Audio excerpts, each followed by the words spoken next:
वंचित बहुजन आघाडीचा सरकारला इशारा, शेतकऱ्यांच्या खात्यात तात्काळ अतिवृष्टी अनुदान जमा करा, नसता गाठ वंचितशी। वंचित बहुजन आघाडीचे युवा जिल्हाध्यक्ष विजय लहाने आक्रमक।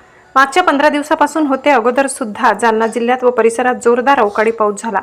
या अवकाळी पावसामध्ये शेतकऱ्यांचे अतोनात नुकसान झाले, शेती पिके होत्याची नव्हते झाली, तर कित्येक नागरिकांना घराचे बेघर व्हावे लागले। मात्र सरकार गेंड्याची कातडी अंगावर ओढून झोपल्याचे सोंग घेत आहे, असा आरोप वंचित बहुजन आघाडीचे युवा जिल्हाध्यक्ष विजय लहाने यांनी सरकारवर केला असून लवकरच आम्ही एक शिष्टमंडळ वंचित बहुजन आघाडीचे जिल्हाधिकारी यांची भेट घेणार असून सरकारला 2 दिवसात शेतकऱ्यांच्या खात्यात अतिवृष्टीचे अनुदान जमा करावे, नसता वंचित बहुजन आघाडीच्या वतीने जिल्हाधिकारी कार्यालय जालना येथे तीव्र स्वरूपाचे आंदोलन छेडले जाईल।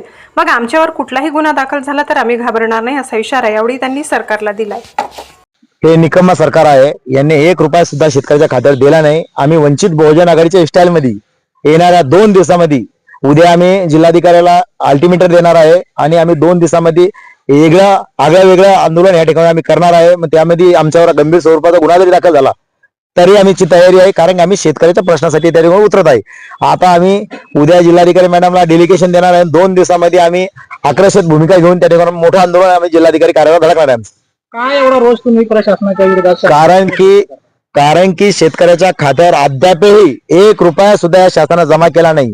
यांनी जर आम्हाला 2 दिवसामध्ये या शेतकऱ्याच्या खात्यावर पैसे टाकले तर ठीक आहे, दुष्काळीचे, नाही तर अन्यथा आम्ही अतिवृष्टी पाऊस झाल्यानंतर सुद्धा याने पैसे टाकले त्याच्या रोषाने सगळे शेतकरी घेऊन आम्ही रस्त्यावर उतरणार आहे आणि मोठं आंदोलन आम्ही या ठिकाणी करणार आहे।